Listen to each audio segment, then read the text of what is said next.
So today I'm going to be sharing with you a crochet pattern for this granny square tank top that I'm wearing right now. And I'm really excited about this because it is so hot where I live right now. We have been going under a heat wave, and so it's been in the 90s. So I think it's in the 90s every day for the past week, and I don't think there's an end in sight anytime soon, maybe September, but that means the tank tops are coming out. And so I thought I would make a granny square tank top because I actually saw one on a website. It was a fashion website, and I thought it was so adorable. So I wanted to kind of mimic the same look with mine, and I think I accomplished it for what I wanted it to look like, so I'm really excited about that.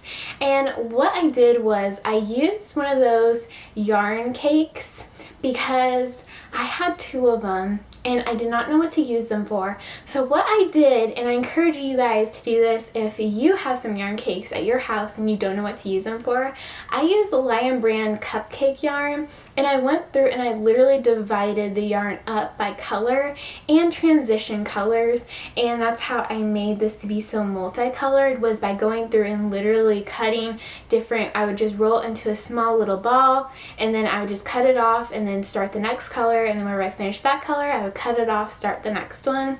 And it was actually a lot of fun because I was able to create a very multicolored shirt without having to use a million different skeins. I literally just used up 2 skeins that I had in my collection. And then on the back of this tank top, it is a solid ribbing, so it's in the back loop. You have double crochet in the back loop and you work along the length of the shirt, so it does make it have a little bit more stretch to it. I kept the same amount of rows for all sizes because since it has such a elastic stretch to it, it'll be able to stretch to any size, because what I did is I just added another granny square row to add a little bit of width, and then I just kept the back the same. So if this isn't enough to add width to the size you're looking for, the elastic will stretch to make it fit you better. So that's how I decided to make this shirt, and I think it worked out really well. And then if you do add another granny square and it still is too tight on you, I would encourage you to add more to the ribbing before you add another granny square on top of it. Just because then you can still have a really cute granny square look, but also keep a lot of ribbing in the back and make it not as loose on you. Because each square is 3.5 inches, so if you don't want to add 3.5 inches of width, you can just add as many rows as you need to the back panel. And then I just made some very simple straps. I just did each row a different color, and it turned out really cute. And then I just sewed it onto the front and the back, and I think it turned out really cute. This shirt is a little bit more of a boxy look to it. There is no shaping at all with this shirt, and so it does kind of have a little bit of a boxy feel. But I was talking to my mom about it, and she brought up the fact that boxy is kind of trendy right now, so I thought it may be perfect for someone to add into their closet. I definitely can see myself probably wearing this even in the fall with a cute cardigan over it and some boots with some jeans. I think that would be really cute. I think it's going to be very versatile. You can wear it in any season. Maybe not winter, but you could always wear it with a sweater over it. So today I'm going to be showing you how to make the granny square, and I'm also going to be doing an overview over the whole top to explain to you what I did in each area of the top. So let's get started. Okay guys, so let me show you how to make the granny square for the granny square tank top.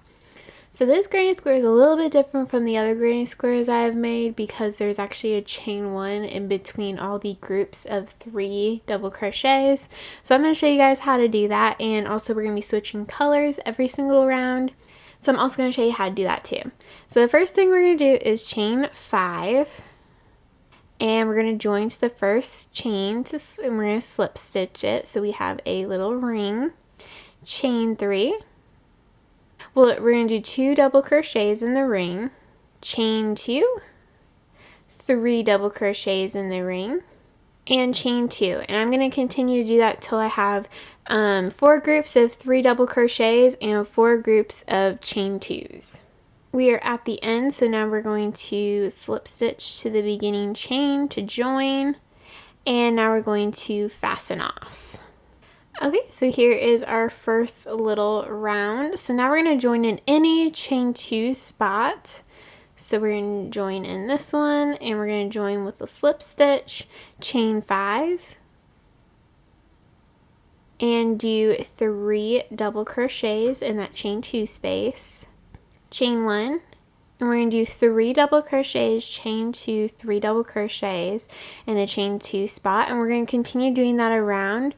We're going to do 3 double crochets, chain 2, 3 double crochets in the chain 2 corner, and then we're going to chain 1 after we do each one of those. Okay, so at the end of round 2, we are going to have our chain 1 here, and we're going to do 2 double crochets in that beginning chain 2 space. We're going to slip stitch to the 3rd chain of the beginning chain 5. The chain 5, it counts as a double crochet and a chain 2.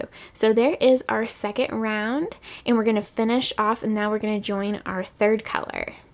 Okay, so again, we're going to join to any chain 2 space, chain 5, and then we're going to do 3 double crochets in the same chain 2 space, chain 1, do 3 double crochets in the chain 1 space, chain 1, we're going to do 3 double crochets, chain 2, 3 double crochets in the corner chain 2 space, then we're going to chain 1, do 3 double crochets in the chain 1 space, chain 1, and then we're going to repeat the same thing in this corner, and then the 3 double crochets, chain 1 in this corner all the way around, and then I will show you guys what you're going to do next. Okay, at the end of the round, we're going to have our chain 1, we're going to do 2 double crochets in that beginning chain 2 space, and then we're going to slip stitch to the 3rd chain of the chain 5, the beginning chain.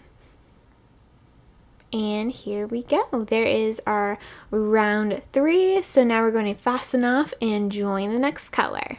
So again, we're going to join in any chain 2 space, chain 5, do 3 double crochets in the same chain 2 space, then chain 1.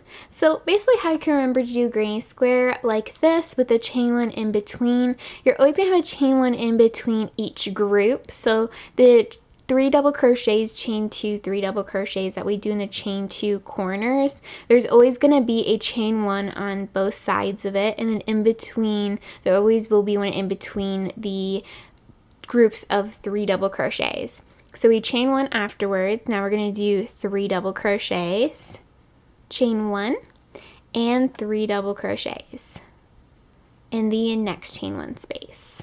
And then we're going to repeat the 3 double crochets, chain 2, 3 double crochets for the corners, and we're just going to continue this all the way around. Okay, so here is what the square looks like all finished. So you're going to make as many as the size you are making for, and then you'll just align them up by whatever the layout is for your side. But it will always be 4 granny squares tall, but it may be 5 granny squares wide or 6 granny squares wide, just depending on what size you make. But that is how you make a granny square like this. Okay, so this is what the tank top looks like laid out. So for all the sizes, it is 4 granny squares tall, and then I made a small, so mine is 5 granny squares wide. And then on the back, it's going to have a kind of, I call it an elastic band on it. But basically you're going to work half double crochet in the back loop, and it kind of creates a stretchy fabric.